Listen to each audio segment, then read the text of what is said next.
Talk to me about where you had this team going. Do you have them going to the Super Bowl again?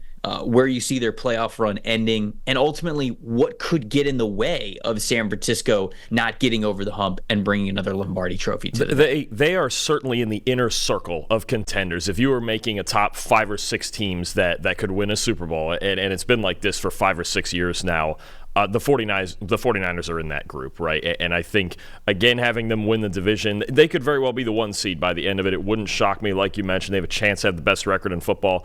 Jim Wyman and I ranked them as the best roster in football, at least if as long as Williams and Ayuk came in there, and now they're back. Nobody got traded. Nobody got cut, nothing like that. So you've got a stacked team. You've got a young quarterback who's really, really good, can do things on the move, can do things from the pocket. You got so many weapons. The one concern for me actually with them, and it's not as much as some other teams, but in the trenches, and this is why they needed to sign Trent Williams so badly.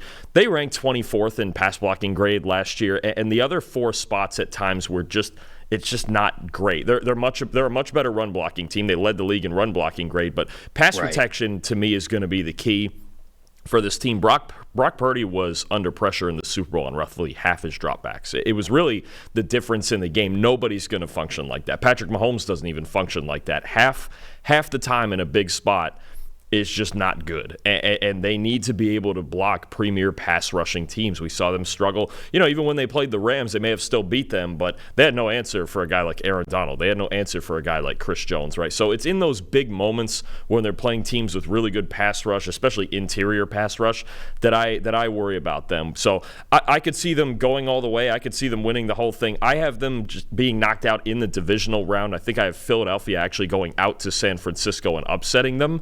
Because as we already know, we both picked the Lions to win the Super Bowl. Right. Absolutely, I could see any of those 3 teams coming out of the NFC and just picking the games. I mean, look, picking games 5 months ahead of time isn't going to be perfect, but I feel a lot more comfortable about them with Ayuk and Williams in there. I think especially the Ayuk situation, you talk about one where he's their best pure receiver. And for as many good players as they have, I'm going to highlight him as my offensive MVP because he was second in the league in receiving grade last year. He's their best pure route runner. I know they've got other weapons. They've got Kittle. They've got Debo. They've got McCaffrey.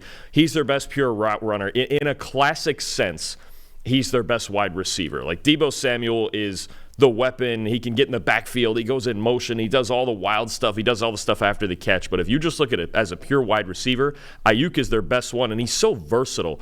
Trevor, last year he tied for first in deep receiving grade.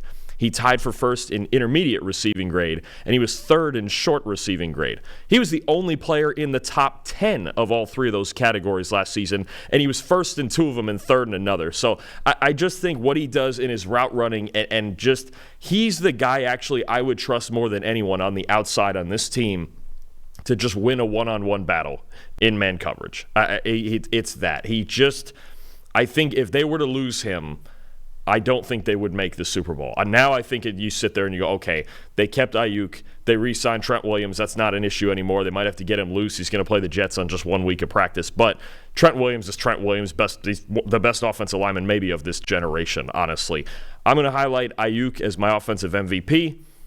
I think without him, they wouldn't have a chance. Now that they re-sign him, they certainly have a chance again. And what he does on the outside is so valuable to them. Yeah, I think that you highlighted that very well. Brandon Ayuk is very important to this team, and I think that there are some numbers that really just help quantify how good this guy is. You talk about what he is as a route runner, and especially as a deep threat. You mentioned, I think a lot of people think of the deep threat targets, the deep threat catches that he was able to have last year, but it's more than that as well. Like if you talk about a guy who's running a lot of deep routes, well, normally, just because the further you throw the ball, the more things can go wrong. It's more difficult to do that. And so normally, if the average depth of target goes up, sometimes the QBR goes down a little bit. Sometimes the completion percentage to those wide receivers is going down a little bit. That was not the case with Brandon Ayuk. Brandon Ayuk, for wide receivers, and I'll even throw tight ends onto the team. So basically, I'm just trying to take out dump off passes to the running backs. If you just look at the receivers, like the wide receivers and the tight ends, Brandon Ayuk had the highest average depth of target of anybody on the 49ers last year, yet he had the highest completion percentage when targeted as well. The highest QBR, I think he had the highest open target percentage. So this dude is not just winning deep, like he's winning deep efficiently. And so he is a monster part of what this offense wants to do. And there's been some criticism over the past that, Brock Purdy isn't somebody to really push the ball down the field. He certainly was last year with Brandon Ayuk. And so getting him back, massive, massive piece of the puzzle. I agree with you. I'm going to shout out Christian McCaffrey as my MVP. I know, sacrilegious at PFF. I'm calling a running back an MVP. But when you look at the rest of the team, you already highlighted the offensive line. I think the offensive line is something that needs to play better no matter what. But what Christian McCaffrey is to this offense is as valuable as you can possibly be from the running back position. We have a metric at PFF, wins above replacement. If you're a baseball guy out there, you understand that this has kind of been around the game for a long time. We have that as well here for the game of football. McCaffrey's 0.25 wins above average last year was the most of any running back in the league by 0.05. So this dude was so much more valuable in everything that he did every time he touched the ball. They used him in so many different ways. But the threat of what McCaffrey can be as a receiver and a runner out of the backfield makes the 49ers so multiple. It creates so much potential hesitation with linebackers and with the defense at large that, to me, if you were to lose him, yes, we've seen the Shanahan system be able to make other running backs effective on the ground. We saw that with Elijah Mitchell. Maybe that could be a thing with Isaac Guerrero. Like, we've seen this before with other running backs. When McCaffrey wasn't there, when he goes down, you can hand the ball off to somebody and they can still have a healthy yards per carry average and still be good in the run game. But what McCaffrey is then out of the backfield as a receiver, I think is what truly makes him different and what truly separates the 49ers when it comes to that sort of threat and that sort of a player. So I'll go with McCaffrey as my MVP because even though Shanahan's system is very running back friendly, there is still only one Christian McCaffrey and what he brings to the table. But what about defensive MVP? Who you got? So I know the debates of their best players are going to be between like Fred Warner and Nick Bosa and Javon Hargrave's great and Charvarius Ward's great on the outside. But I'm going to focus here on kind of a glue guy and a guy that got hurt in the middle of last season and it really impacted their defense down the stretch. We'll look at the safety position in Talanoa Hufanga. And I think we know Hufanga is kind of that same thing, safety out of playmaking, safety out of USC, and kind of gets the Troy Polamalu light comps, and he makes plays on the ball, and he makes stops in the run game. He had a career-high run defense grade last year. But the impact with him on this team in that secondary, I think really showed last year after he got hurt. Okay, so he tore his ACL in Week 11 and missed the rest of the year. From weeks 1 through 11, the 49ers had the highest graded defense in the NFL, and their safeties had the fourth highest grade in the NFL overall, okay? From week 12 all the way through the Super Bowl, which is a pretty good sample of him being out, that overall grade for their defense dropped to 14th, and that overall grade for the safety position dropped to 26th, okay? Tashawn Gibson struggled. Jair Brown was a rookie trying to figure it out on the fly, right? Hufanga, it's just certain times you have a glue guy, right? Like I almost think about like the Golden State Warriors, right? When they had Steph Curry and Kevin Durant and all those guys, and they were like, oh, Andre Iguodala is the guy that holds this whole team together. And everyone's like, oh, okay, even though you have all these. Hufanga's kind of like that for this 49ers defense. I love it, yeah. He just flies around. He makes plays on the ball. He gets guys in position on the back end. He just does all of the intangible things on top of sometimes he can make just spectacular. We've seen him make one-handed interceptions and forcing fumbles and making huge tackles and things like that. When he went out, there was just something was missing. And it didn't look the same, especially in run defense to me. I think what he brings for them in run support was really, really important because they have Javon Hargrave inside, but this in the inside, especially on the defensive line, is not the best run defending team. Like Javon Hargrave is known for the pass rush. They don't have a ton of depth at defensive tackle.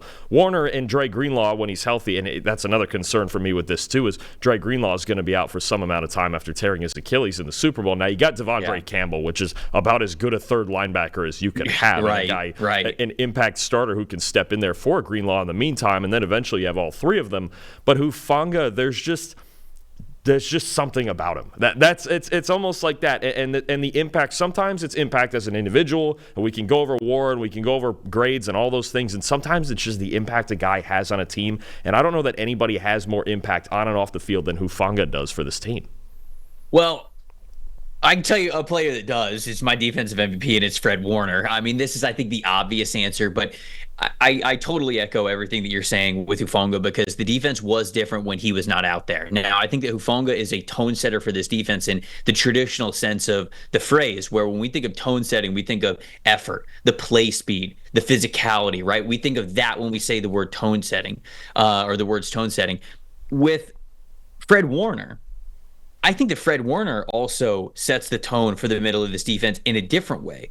How he approaches the game mentally. Not that Fred Warner isn't fast and physical. He absolutely is. But the way that he operates in space, the way that he can understand where the flow, where the ball is going, where it currently is, how the offense is looking to attack a certain defense, that is almost tone setting in and of itself because his presence is then forcing everyone else to go, okay, well, now I got to think about it like this. And so when you have those two types of tone-setting players, it makes for an incredible defense. But bringing back the wins above replacement metric, Fred Warner's win above replacement of 0.37 was the most of any linebacker last season. So yeah, that was the case for so many different players that we've seen for so many times throughout the San Francisco 49ers. When we look at a wins above replacement metric, a bunch of 49ers have been close to the very top of the list or at the very top of the list. What Warner does, his range in coverage, his intelligence in coverage, his recognition, the pre-snap communication, the post-snap movements, everything that he does from the middle linebacker position is the centerpiece for how the rest of the defense goes. It helps when you got a great defensive line in front of you, but it allows, like Fred Warner's presence allows Talanoa Hufanga to be as free as he is, to be a impact player over the middle like we've seen him be so many times, especially over the last year before he got hurt. So I think that Hufanga is a great call out, but I had to mention Fred Warner. There's no way I couldn't. What about a breakout player for this team? It's a stacked starting lineup, but do you have a breakout player for them? Yeah, I'm going to look on defense, and there's a lot of guys we're familiar with, but one new guy opposite Charvarius Ward at the other cornerback spot is Isaac Yiadom coming in from the Saints, and it looks like they're moving Diamador Lenore into the slot. He played on the outside last year. Move him into the slot, and then you have the safeties working the back end and in the slot some too. But Yiadom had a really good year with the Saints last year, a career-high 80.4 coverage grade and 11 pass breakups, and he didn't play a full-time role because they had a really good corner duo and Marshawn Lattimore and Paulson Adebo in front of him. But anytime he got in there last year, and that's not an easy defense to operate in as a corner. Dennis Allen blitzes a lot, goes press man a lot. He really challenges his corners to make a lot of plays. And anytime Yiadom had to step in for either of those two guys on the outside, he did a great job. I think he could really lock down this spot, this CB2 spot that sometimes is kind of a question mark for the Niners. Obviously, Charvarius Ward's really good. Maybe last year, I believe, was in the top 10 of overall grade among corners. But that other spot, I think they're still trying to figure out some depth and figure out who can play there more consistently, especially in their defense when you have just such hard set responsibilities to play a lot of zone coverage. So if he can go in there and adjust, it just gives them another great player on the back end of their defense. Yeah, our producer Ryan appropriately just put in our chat referencing, and I should have called this out when you brought up the Iguodala point, the Max Kellerman rant, where he's like, to save the universe, if I need one 3-pointer from anybody, give me Iguodala. And I'm saying that, but it's the version of you saying that, but you're going, if I need one safety to make a hit over the middle, give me Hufanga. Give me Hufanga. This is your Max Kellerman Iguodala and of course it could only be the Bay Area too. It had to be the 49ers. I couldn't do this. I couldn't do this with Winfield or Bates or any other safety. It had to be the Bay Area. It had to be the Niners. It could only be Hufanga. So my breakout player, I'm going to go with Jair Brown, who is a really, again, going back to the safety level, really strong safety, full pun intended, I guess, player for this team who was able to step in and get some more reps when Hufanga went down. Now, he wasn't the same sort of impact player because he wasn't playing with as much speed and confidence as Hufanga was playing with because he's been in the league longer. But I think that Jair Brown showed, hey, I can be a physical tone setter as well. And him, honestly, a safety room of Talanoa Hufanga, Jair Brown, and then the other rookie that they drafted, Malik Mustafa from Wake Forest. I mean, this is, you're striking fear. That's some hammers right there. With the new rules, in 2024. This isn't 2014. This isn't 2004. You can't absolutely obliterate wide receivers going over the middle anymore. But for as much fear as you can strike into these wide receivers' hearts and minds when they're going over the middle, they got 3 safeties to be able to do it. So I do think that Hufanga is a massive part of this team, but I do also think that Jair Brown got some really valuable experience to be a rotational safety for them, to keep that tone-setting mentality, whether they want to put 3 safeties on the field, whether they really want to crowd the box, or maybe even if someone suffers another injury, which of course we hope that does not happen. But I think that Brown is in for another step forward this year because I was impressed with how he played last year. But let's go to their rookie class this year. Who is your breakout rookie for this team? It's a guy that really has to be the breakout rookie with the issues I mentioned on the offensive line, and that's Dominick Puni out of Kansas. His versatility, his pass protection skills are so big, and I believe he's projected to start at right guard right now. He played guard and tackle at Kansas. Really good pass blocker in both, and they had a very diverse run game that really.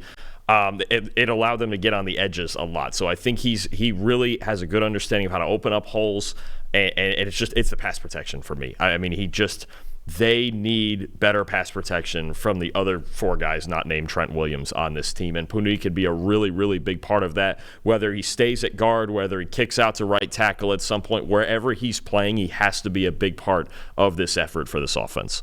Yeah, I agree with you completely. I think that he is going to be their best rookie this year, and they need him to be. You talked about this unit getting to be a lot better as a pass-protecting unit on the inside. Well, Puni had a 90.4 pass-blocking grade at Kansas last season. Now, that was with him at offensive tackle. The year prior at Kansas, he's played on the interior and didn't earn as good of grades, but that was also his first year as a full-time starter along the offensive line. So I think that a lot of that context is important when you're thinking about him as the starting right guard now for the San Francisco 49ers. But 70.5 overall blocking grade this preseason on 89 snaps. So they got him a good amount of work, and he was able to hold his own. So to your point at the very beginning, when you sort of prefaced your thoughts on the 49ers, this is an area of an already stacked team that sort of needs to get a little bit better, a little bit more consistent, or at least raise their floor when you talk about going up against some of the better teams in the NFL. I have the 49ers. I forgot to say this at the top, making the NFC Championship game. I think it's going to be 49ers versus Lions again, but this time I have the Lions coming out as the victorious team.